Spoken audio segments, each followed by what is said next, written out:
Assalamualaikum warahmatullahi wabarakatuh. Pemirsa yang berbahagia, pada kesempatan ini kita akan membahas mengenai dampak virus corona terhadap ketahanan pangan atau food security.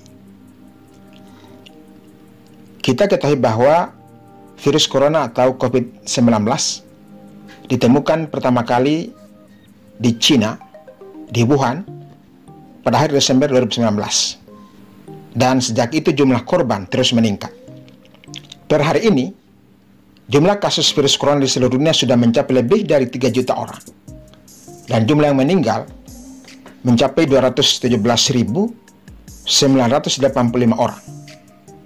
Ini belum termasuk mereka-mereka yang meninggal, tetapi belum tercatat secara resmi sebagai pasien virus corona. Sungguh, virus corona bukan lagi sekedar tragedi kesehatan, tetapi sudah menjadi tragedi kemanusiaan, menjadi tragedi kehidupan. International Monetary Fund atau IMF beberapa waktu yang lalu sudah mengumumkan bahwa dunia kini masuk pada resesi ekonomi.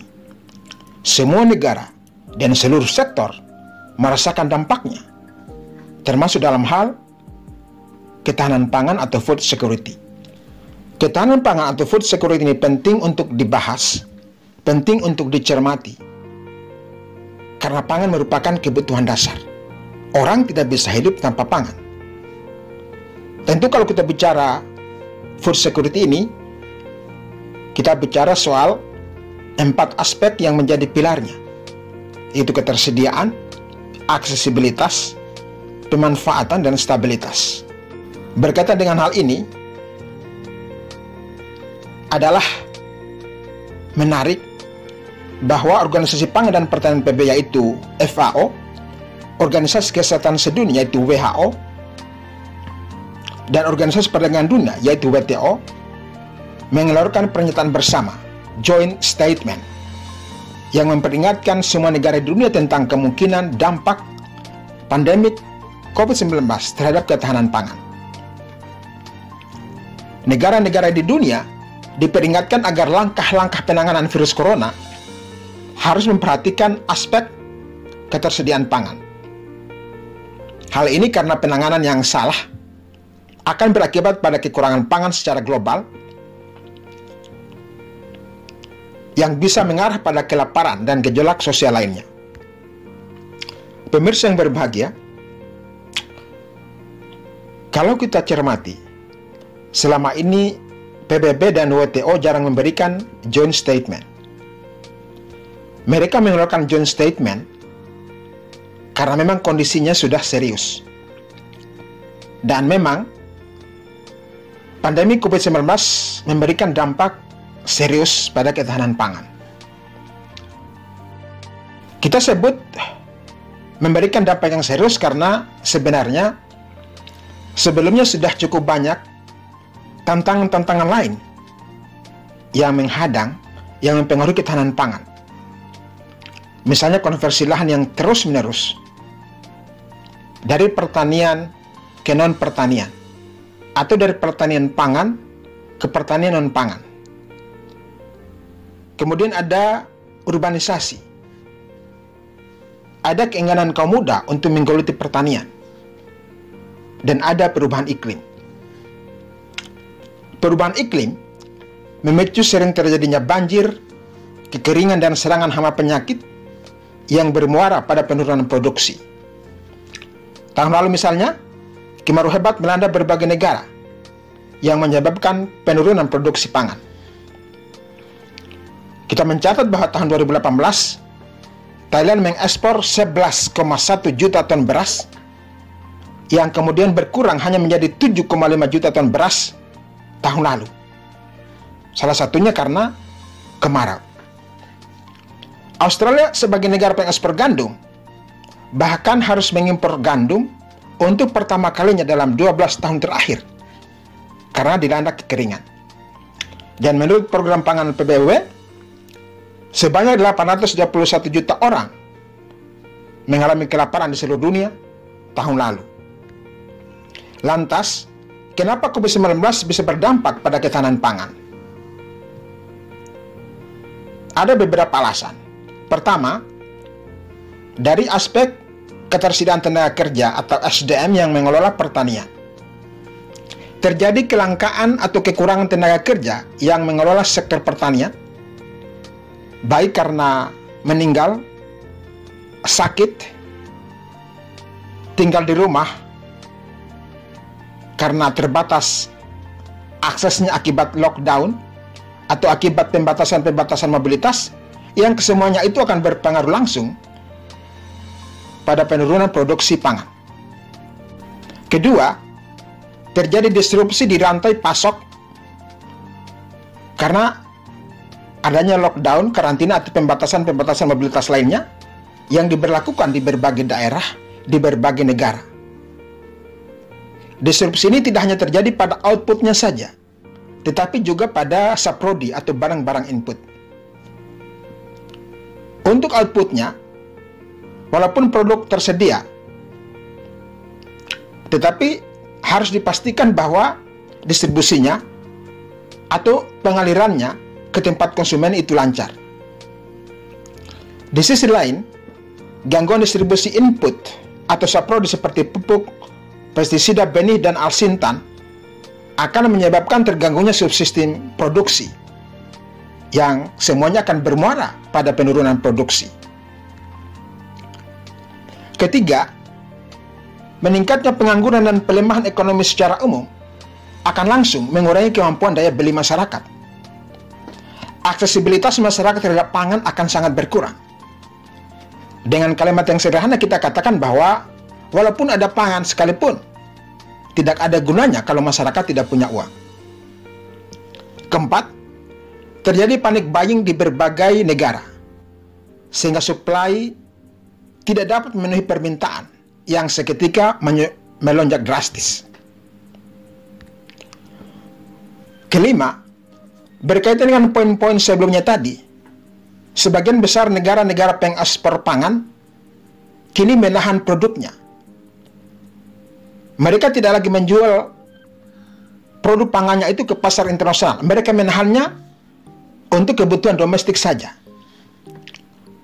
Mulai dari India, yang merupakan negara pengekspor beras terbesar di dunia, kemudian Vietnam, sebagai negara pengekspor beras terbesar ketiga di dunia, Kamboja, dan juga Myanmar.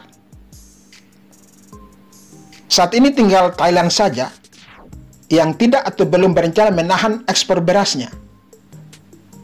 Untuk pangan lainnya, misalnya, Rusia sudah tidak akan mengekspor gandumnya. Kazakhstan tidak akan menjual tepung gandum, wortel, gula, dan kentangnya. Serbia dikatakan tidak akan menjual minyak bunga matahari dan beberapa barang lainnya. Pemirsa yang berbahagia, sebagaimana diketahui, perdagangan global beras di pasar internasional dicirikan oleh volumenya yang sedikit atau tipis, serta supply dan harganya yang fluktuatif. Menurut statistik FAO, produksi beras secara global mencapai sekitar 700 juta ton. Namun jumlah yang diperdagangkan di pasar internasional hanya sekitar 40-50 juta ton atau sekitar 8%. Atau katakanlah di bawah 10%. Dengan pasar yang tipis tadi, dengan volume yang sedikit tadi, bisa dibayangkan apa yang akan terjadi kalau negara-negara pengekspor beras itu tidak jadi menjual berasnya ke pasar internasional. Akan terjadi kekurangan beras sekitar 40 juta ton. Tentu ini adalah jumlah yang luar biasa besar. Kelangkaan beras ini akan bermuara pada kenaikan harganya yang kini memang sudah terjadi. Beras kini menjadi rebutan berbagai negara, menjadi produk yang seksi. Karena itu semua negara perlu memastikan, dan memang kita semua berharap, rebut-rebutan beras dan pangan itu tidak menjadi panic buying di tingkat konsumen, dan tidak berkembang menjadi gejolak sosial nantinya. Sebagai ilustrasi, kita ambil contoh beberapa negara. Cina menurut statistik FAO pada tahun 2017 memproduksi 214 juta ton beras. Jumlah yang luar biasa besar. Tetapi karena banyak penduduknya, maka mereka masih harus mengimpor 7,8 juta ton beras. Karena itu, pada bulan Januari dan Februari tahun ini, jumlah impor beras Cina dari Vietnam itu meningkat 595% dibanding periode yang sama tahun lalu. Cina juga memproduksi 13 juta ton kedelai. Tetapi mereka mengimpor lebih dari 90 juta ton kedelai. Jadi, harus memastikan bahwa negara-negara produsen utama kedelai seperti Amerika Serikat dan Brasil harus menjual kedelainya kepada mereka. Mereka harus mampu bersaing dengan negara-negara pengimpor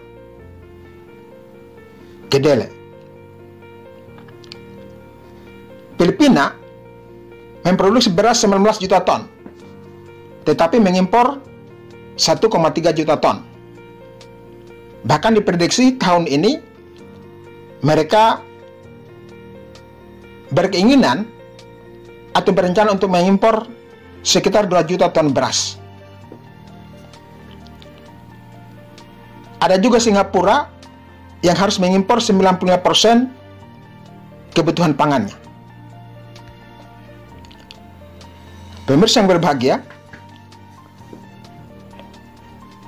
karena seriusnya persoalan pangan ini, khususnya beras, maka negara-negara ASEAN baru-baru ini menggelar pertemuan untuk membahas isu ini.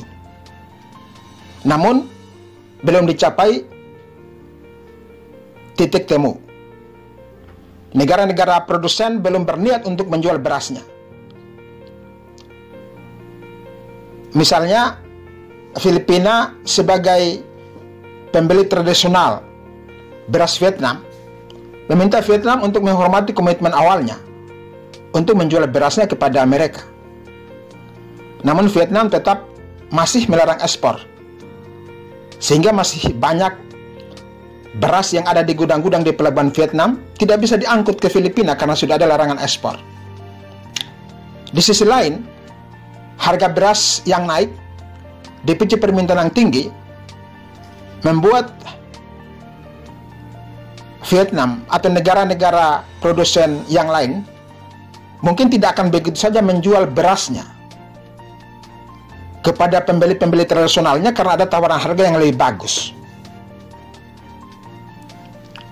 Jadi, beras menjadi barang yang diperebutkan.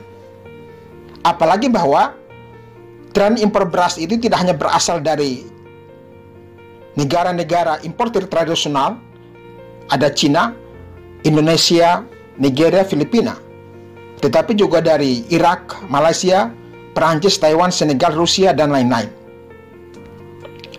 Jadi jelas bahwa pandemi COVID-19 sangat mempengaruhi ketahanan pangan, mulai dari tataran global sampai pada tingkat nasional dan lokal. Walaupun sekarang suplai pangan masih terpenuhi karena masih ada stok dari tahun atau bulan-bulan sebelumnya, namun setiap negara perlu mengambil langkah-langkah yang antisipatif, cerdas, dan strategis untuk mengatasi kemungkinan kelangkaan pangan yang sudah di depan mata. Pandemi COVID-19 menyadarkan kita bahwa sebuah negara tidak boleh menggantungkan pangannya dari impor saja. Bukankah para ahli sudah lama mengingatkan agar sebuah negara tidak tergantung pada pangan impor sepenuhnya? Karena pangan adalah kebutuhan dasar manusia. Karena pangan bisa menjadi senjata negara produsen. Karena distribusi pangan bisa terganggu kalau terjadi hama, penyakit, kekeringan, banjir di negara produsen.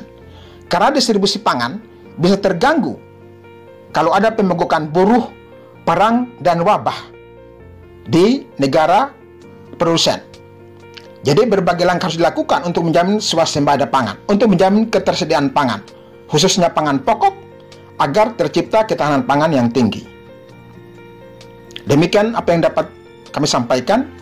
Billahi taufiq wal hidayah. Wassalamualaikum warahmatullahi wabarakatuh.